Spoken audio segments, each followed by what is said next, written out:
तो स्वामी हरिदास जी निधवन के अंदर, जहां लता पताए हैं, रात को कोई रहता नहीं है, जानते हो ना निधवन, तो उस निधवन में स्वामी जी का निवास था।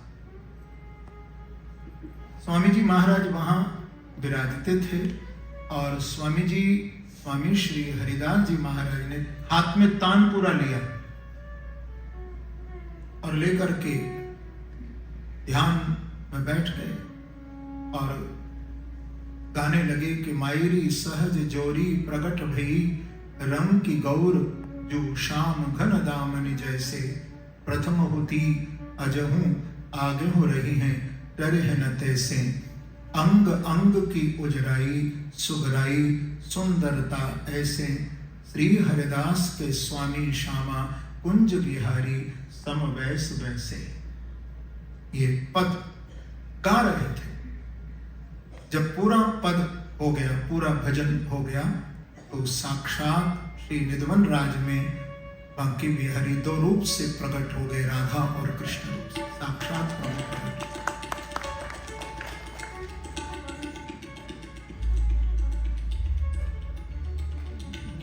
जब बांके बिहारी का दर्शन किया तो हृदय बड़ा गदगद हो गया।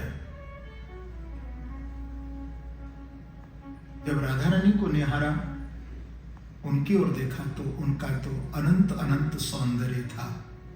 एक तेज उनके बुखार बिंदु से निकल रहा। दोनों हाथ जोड़ करके स्वामी जी ने बांके बिहारी जी को कहा कि प्रभु, स्वामी जी के इस तेज को, इस सौंदर्य को लोक, ये जगत सहन नहीं कर सकता है। मेरे मन में ये भाव है, अनंत सौंदर्य है इनके श्रीअंग में, और मैं तो एक विरक्त संत हूं। मेरे पास तो एक लंगोटी है, दूसरा है सोटी है, और तीसरा पानी पीने के लिए घड़ा है, मिट्टी का पात्र है, ये करुआ है। तो आपको भी ये पकड़ा दूंगा, आपको भी लंगोटी पहना दूंगा, आपको भी। हमारे बिहारी जी आज भी लंगोटी धारण करते हैं, लंगोटी में विराजमान होते हैं। जब रात को सोते हैं ना, तो लंगोटी धारण करके सोते हैं। तो कहा आपको भी एक लंगोटी पहना दूंगा, आपको भी एक सोटी पकड़ा दूंगा, आपको भी पानी पीने के लिए एक घड़ा दे दूंगा। लेकिन श्री राधा रानी के लिए तो ऐसा नहीं किया जा सकता है। इनको तो नित नया श्रृंगार चाहिए, नित नया गहना चाहिए, मैं कहां से लाऊंगा। तो इतना सुनकर के बिहारी जी हंसने लगे, मुस्कुराए बांके बिहारी, और कहा कि स्वामी जी बस आपको इतनी सी चिंता है, लो हम दोनों एक ही रूप में हो जाते हैं। तो स्वामी जी के इस भाव को सुनकर के श्री राधा रानी और भगवान श्री कृष्ण बांके बिहारी जी एक ही रूप में हो गए। वो मूर्ति रूप में वहीं प्रकट हो गए, मूर्ति बन गई। इसलिए आधा श्रृंगार श्री राधा रानी का होता है और आधा श्रृंगार श्री कृष्ण बांके बिहारी जी का होता है। राधा और कृष्ण दोनों का जो सम्मिलित स्वरूप है वही बांके बिहारी है। इसलिए आप गौर से देख सकते हो मेरे पीछे कि बांके बिहारी जी के चित्रपट को आप देखेंगे तो गौर से आपको आधा श्रृंगार राधा रानी का, आधा श्री कृष्ण का। ठाकुर जी के मस्तक पर पगड़ी है, मस्तक पर, माथे पर बिंदी है, ये राधा रानी का है। पगड़ी ठाकुर जी का है स्वरूप। चोटी है, ये राधा रानी की है।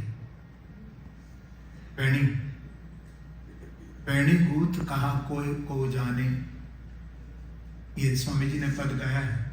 ठाकुर जी को बैणी धारण कराते हैं बांके बिहारी जी को। सुंदर जामा है, पायजामा है, और ये जो ये है ना, ये राधा रानी की गद्दी है। ये राधा रानी नहीं, उनकी गद्दी सेवा है बांके बिहारी जी।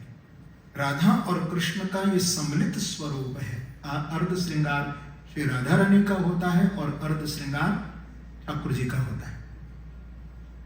तो जो अगोचर है, इंद्रियों से परे है, भैया वो भी गोचर हो जाते हैं।